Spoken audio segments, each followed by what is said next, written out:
The observation deck of the Celestial Harmony hummed with the quiet efficiency of a well-maintained starship. Mira stood by the viewport, cradling a steaming cup of tea between her palms, watching the amber nebula stretch across the darkness like spilled paint on velvet. She brought the cup to her lips, paused, and blew gently across the surface. Steam swirled and danced away from her breath. She didn't notice the 6 pairs of luminescent eyes watching her from the doorway. The Cravathi were apex predators from a world where mercy was a foreign concept and weakness meant death. Their kind had conquered 17 star systems before humanity had even discovered fire. Adults stood nearly 8 feet tall, with obsidian scales that could deflect plasma rounds and retractable claws that could shred reinforced steel. They were the galaxy's nightmare made flesh. But these were cubs. Viri pressed his snout against the doorframe, his tail coiled tight with curiosity. At only 4 cycles old, he barely reached Mira's waist, though his needle-sharp teeth were already impressive. Behind him, his littermates jostled for a better view of the strange human female who had joined their ship 3 rotations ago. "What is she doing?" whispered Kess, the smallest of the group. "Some human ritual," Viri replied, his translator chip rendering his chittering into standard. "Observe."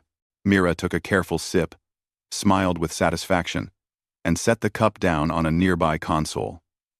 She pulled out her datapad and began reviewing the day's supply manifests. Completely absorbed in her work, the cubs crept closer. Viri's nostrils flared, catching the scent of the strange liquid. It smelled hot, dangerously hot, hot enough to scald flesh. Yet the human had brought it directly to her vulnerable mouthparts. She tried to drink firewater. Kess breathed, her crest rising with alarm.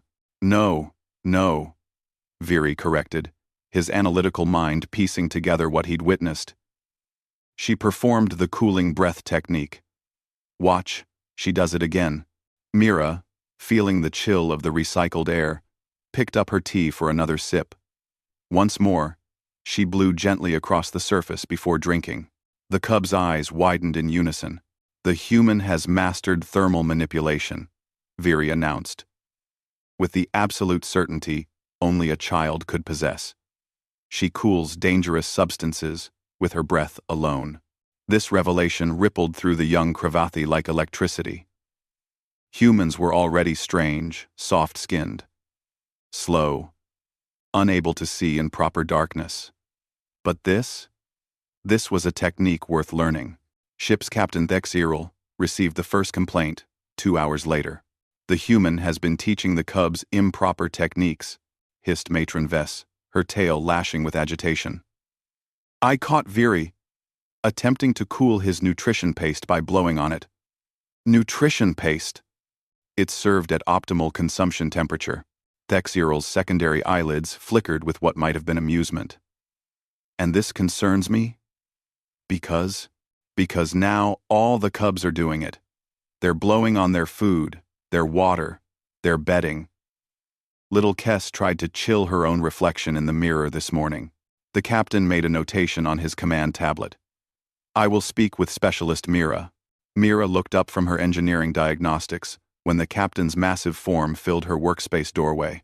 Even for a Cravathi, Thexiril was imposing. A scar ran from his left eye ridge to his jaw. A souvenir from the border wars.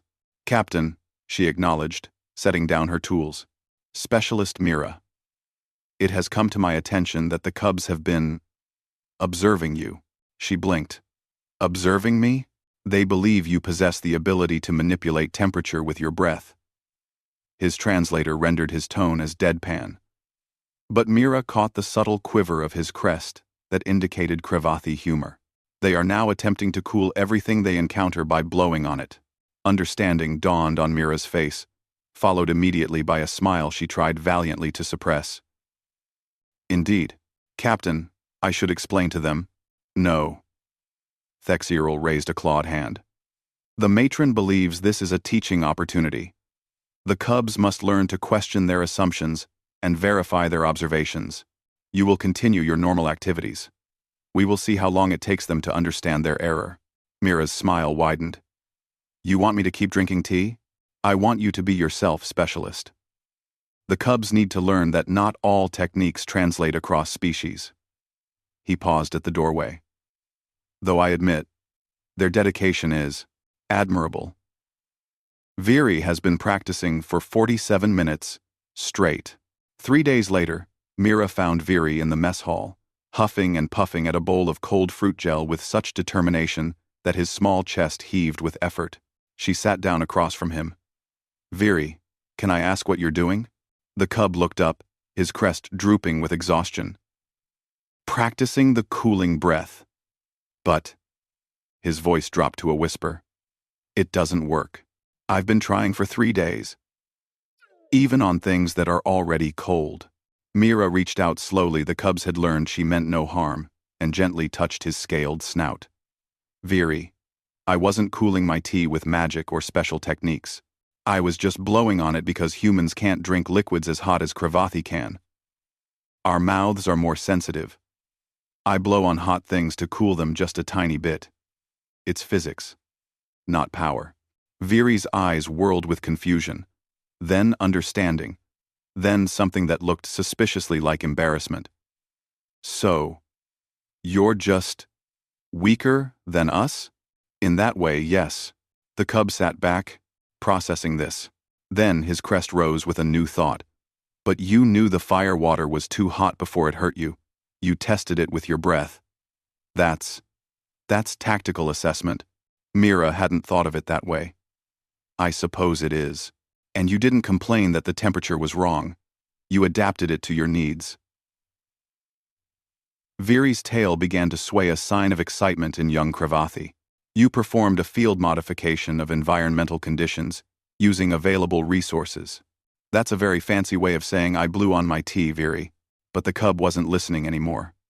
He scampered off, calling to his littermates. Mira heard him explaining. The cooling breath isn't about power. It's about adaptation. The human showed us tactical flexibility. Mira heard him explaining.